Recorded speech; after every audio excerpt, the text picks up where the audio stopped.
So,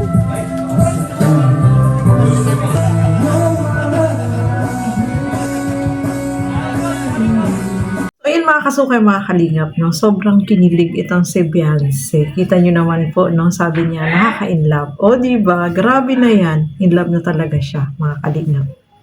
Sobrang kinikilig siya habang kumakanta itong si Papa Eds. Ay, nako naman. Grabe na talaga yan. So, ayan. Sobrang saya ni Beyonce po. Ano? Sobrang, sobrang masaya siya.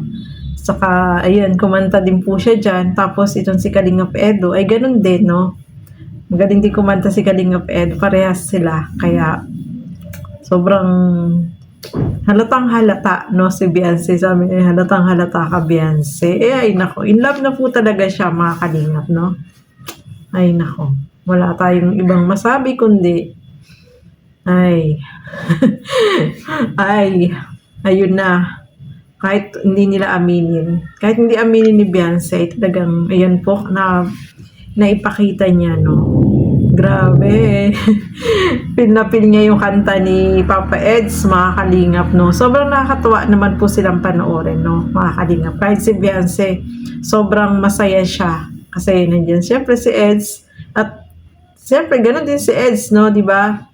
Nung hindi pa dumating si Eds dyan sa ano na yan, malungkot siya kasi wala pa si Beyonce. Pero nung dumating, ay nako, sobrang saya po niya, mga kalingap.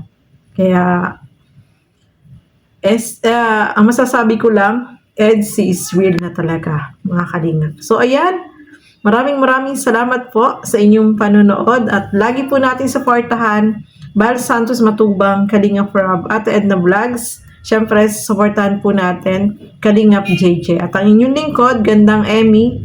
Sa mga hindi pa po nakapag-subscribe, please subscribe and please hit the notification bell para lagi po kayong updated sa aking mga ina-upload na mga reaction videos. So hanggang dito na lamang po muna. Keep safe everyone. Thank you for watching. Mabuhay po tayong lahat. Bye-bye!